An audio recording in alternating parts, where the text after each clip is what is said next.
Hello friends, welcome to பாண்டிநாட் சமையல். இன்னைக்கு நம்ம பார்க்க போகிற ரெசிபி என்னன்னு பார்த்தீங்கன்னா ஒரு சூப்பரான சம்மர் ஸ்பெஷல் தாங்க. குழு குழுன்னு குல்ஃபி தான் எப்படி பண்ண போகிறோங்கிறது பார்க்க போகிறோம். இன்னைக்கு நம்ம மாம்பழத்தை வச்சு பண்ண போகிறோம். இந்த மேங்கோ குல்ஃபியை எப்படி பண்ணலாங்கிறத பார்க்கலாம் வாங்க. குல்ஃபி செய்கிறதுக்கு முதல்ல நம்ம பாலை காய்ச்சிடலாங்க. இன்னைக்கு நான் 3/4 லிட்டர் பசும்பால் தாங்க எடுத்துருக்கிறேன். நீங்கள் திக்கான பாக்கெட் பால் கூட எடுத்துக்கலாம். தண்ணி ஊற்றாத பால் இருக்கணுங்க. இப்போ இதை ஃபுல் ஃப்ளேம் வச்சுக்கோங்க. இந்த 3/4 லிட்டர் பால் வந்து 1/2 லிட்டர் ஆகுற வரைக்கும் கொஞ்சம் வத்தணுங்க. ஒரு 1/4 லிட்டர் பக்கம் வத்துற அளவுக்கு இருக்கணும். அப்பதான் நல்லா திக்காவும் கிரீமியாவும் இருக்கும்.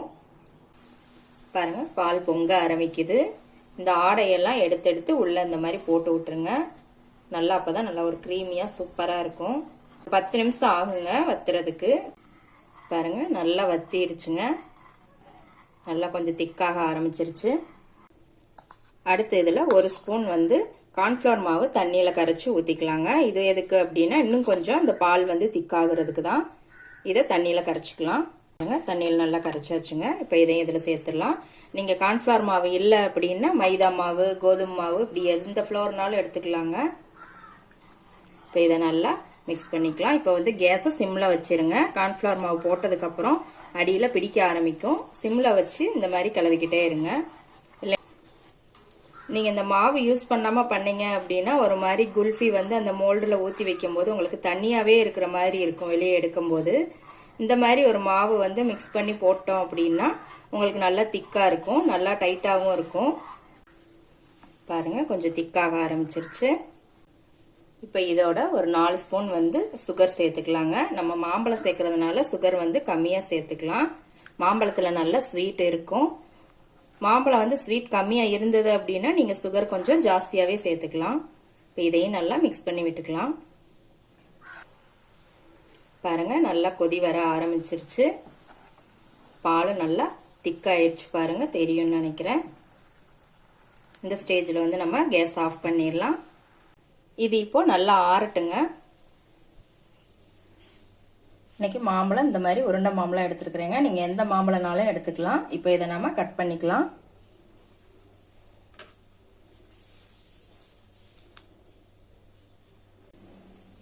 இப்போ இந்த உள்ள இருக்கிற இந்த சதையை மட்டும் எடுத்துக்கலாங்க.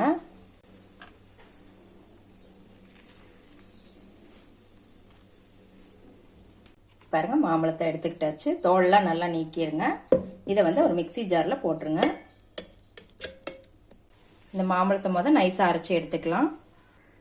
பாருங்க, நைஸாக அரைச்சாச்சு. இதோட ஆற வச்சு இந்த பாலையும் இதில் சேர்த்துடலாங்க. இப்போ இதையும் நல்லா அடிச்சுக்கலாங்க. பாருங்க, எல்லாத்தையுமே நல்லா அடிச்சுக்கிட்டாச்சுங்க. இப்போ இதை ஒரு பவுலில் மாற்றிக்கலாம். இப்போ ஒரு பவுலில் மாற்றியாச்சுங்க. அடுத்த இதில் கொஞ்சம் பாதாம், கொஞ்சம் முந்திரி இந்த மாதிரி பொடியாக நறுக்கி போட்டுக்கோங்க. உங்களுக்கு எந்த நட்ஸ் வேணாலும் போட்டுக்கலாங்க. பிஸ்தா பருப்பு இருந்தாலும் போட்டுக்கலாம். இதை எல்லாத்தையுமே நல்லா மிக்ஸ் பண்ணி விட்டுருங்க. இன்னைக்கு நான் இந்த குல்ஃபி மோல்டில் தாங்க ஊற்றி வைக்க போகிறேன். குல்ஃபி மோல்டு இல்லாதவங்க கிளாஸ்லையும் எப்படி ஊற்றி ஃப்ரீசரில் வைக்கலாங்கிறத நான் சொல்கிறேன். இதில் ஊற்றிடலாம்.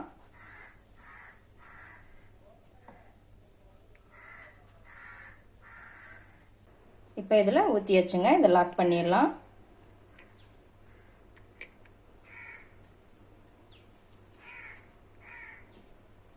இப்போ இதை லாக் பண்ணியாச்சுங்க. அடுத்து நான் கிளாஸில் எப்படி ஊற்றலாங்கிறத காமிக்கிறேன். இப்போ இந்த மாதிரி ஒரு சின்ன கிளாஸ் எடுத்துக்கோங்க. இதில் ஊற்றிடலாம். இப்போ இந்த அளவுக்கு ஊற்றியாச்சுங்க. இப்போ இந்த மாதிரி ஒரு ஃபாயில் சீட் மேலே வச்சுக்கோங்க.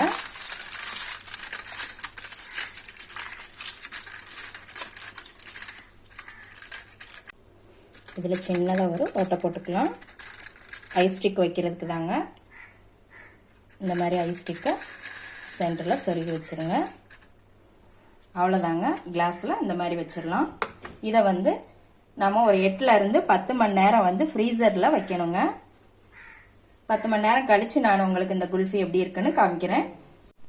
பாருங்கள், நான் இப்போ ஒரு 10 மணி நேரம் பக்கம் வச்சு எடுத்துருக்குறேங்க. ஃப்ரீசரில் வச்சு எடுத்துருக்குறேன்.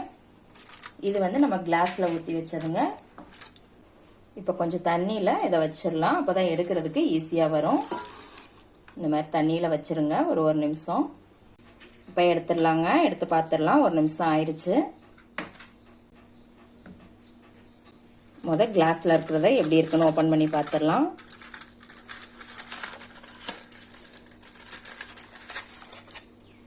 பாருங்க எவ்வளோ சூப்பராக வருதுன்னு, எவ்வளோ சூப்பராக இருக்கு பாருங்க.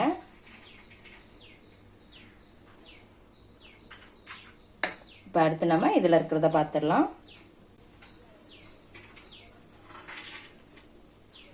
வாவ், எவ்வளோ சூப்பராக இருக்குது பார்த்தீங்களா? அவ்வளோதாங்க, சூப்பரான மேங்கோ குல்ஃபி ரெடி ஆயிருச்சு.